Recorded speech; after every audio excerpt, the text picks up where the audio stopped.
Well, g'day folks. Haven't put out a video for a while, a couple of weeks. And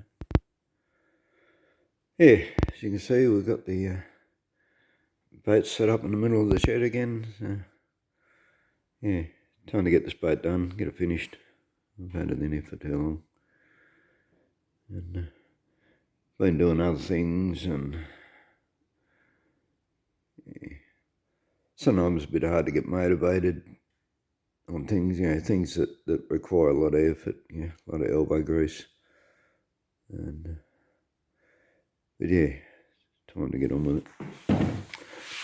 Right, so just a quick look at where I'm up to. The whole of the inside, the side you're looking at's only have one coat.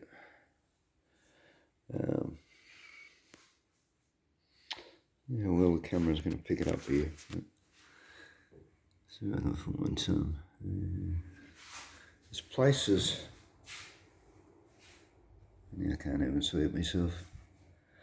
There's a few places where the lacquer has actually fried up the lacquer that's underneath. For some reason I can't even see it. I was looking at it just a few minutes ago. But get it in the light maybe.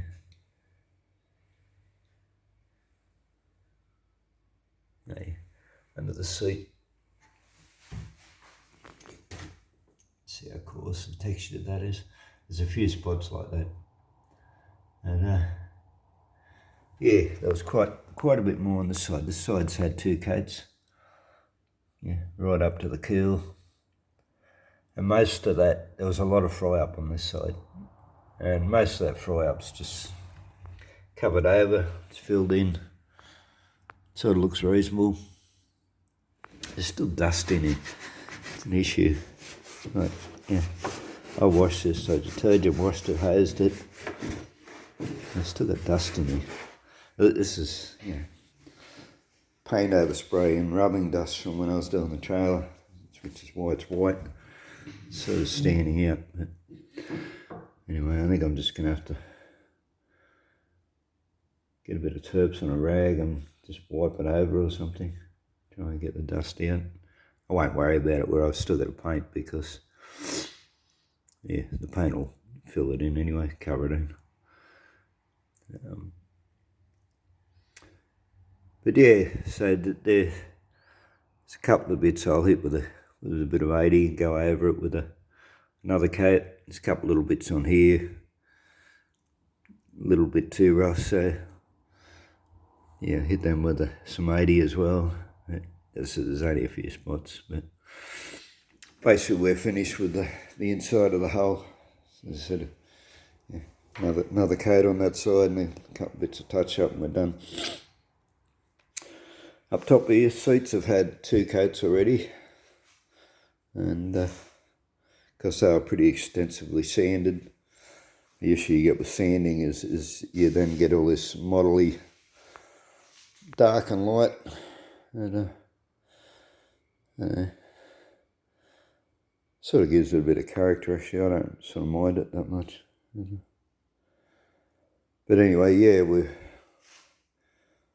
give it another sand, and we'll give it a third coat, and that should be the seats finished. Up here on the gunnels, and yeah, also on the back here on the transom, that's pretty rough, so we'll continue sanding that. That should only require one more coat. On these gunnels, there, on the tops, there's big gaps between the boards, and I'll take you around the other side so you can actually see. So they've had two coats already, but they're still rough, and I was hoping to just sort of give them a rub down and put a final coat on it. But what I've noticed in sanding it, most of this dust is just varnish. I haven't sort of rubbed through the timber anywhere, but yeah, it's quite nicely filling in all the gaps. All the gaps are filled in with the sanding dust. So, .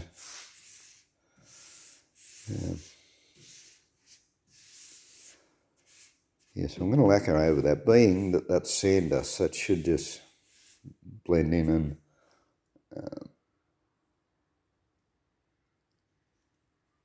like not stand out as being a different colour. It should match into the colour quite well.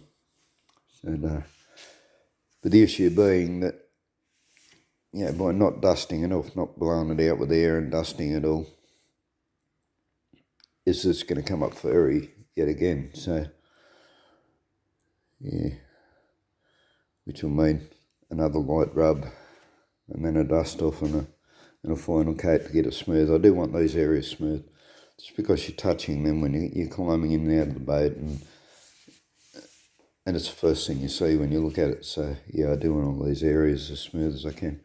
So this is how it looked before I sanded. See, it's still fairly coarse, rough. But even though it's had 2 coats, it was rubbed back. Firstly with a 40 and then with an 80 on the sander. And that's what you get with timber. Even if you do it with a fine emery, your first coat of lacquer will make all the fibres of the timber stand up. So you've always got to rub it again to get it smooth. But yeah, as I say, these gaps are sort of quite extensive, and you can't really sort of pull them in. They're not screws or anything you can tighten them up. You could go along and try and punch them all and close them up, but I don't think it's going to work that well. So, yes, so yeah, I mean here now is to just fill it in with the sanding dust, because I'll just sort of wipe it off with a bit of rag, try and not pull the dust out of the cracks. Yeah, and then it'll get a light rub and on again. The next coat should be the final coats on the seats, and yeah. So we're just about done with the inside now. I'll get another bit before I paint. I've still got to rub the insides of the gun all this there. They can be a bit smoother than they are. And, yeah. Anyway, we're going on the outside. I'm going to get everything, all this done, and when I flip it over,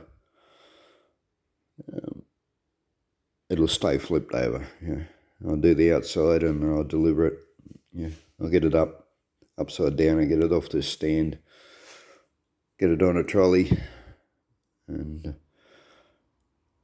yeah, then when I finish the outside, I'll just be able to transfer it from the trolley onto the trailer and deliver it. And yeah, so once it gets flipped over, it'll stay flipped over for the time I got it anyway. Yeah, this lacquer, I don't know what it is, but you can't, I said, if you try and paint over it, it just lifts wrinkles. Yeah, so all this is going to have to be sanded off. I'll probably paint strip it. I did that on the back, paint stripped it, but it'll have to be sanded again. But yeah, fortunately, like that can all be done fairly easy with the sander. It's no great amount of work. And yeah, that's for what else has been happening in here. Had a brush cutter. There you go. Yeah, an old steel brush cutter. Hasn't been working for 6 months. I could run, but you just couldn't rev it up. And yeah, it'd just start and idle, and that was it. You couldn't use it. Anyway, and I pulled all the carbie apart, and I hate them little carbies, and I cleaned it as best I can, and then checked gaskets, and even, I've got some sealant there that's won't dissolve in fuel. It's called anaerobic or something. So I even real sealed some of the gaskets, and yeah, it still wouldn't work. And yeah, and I've since discovered, I watched a few videos actually, and yeah, they said don't blow compressed air through it. because you destroy the valves. But yeah, so, and it wasn't working anyway, so, but yeah, I think I completely destroyed it.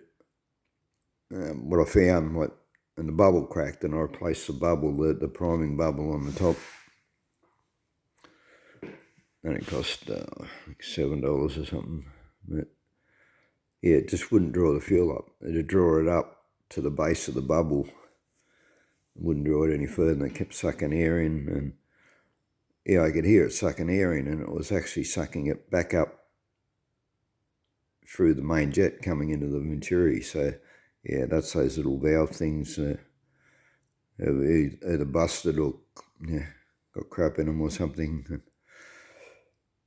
But yeah, so I went and spoke to the mail bloke up the road, and he said, yeah, basically you can't get them valves out to clean them. You can't get them out without destroying them,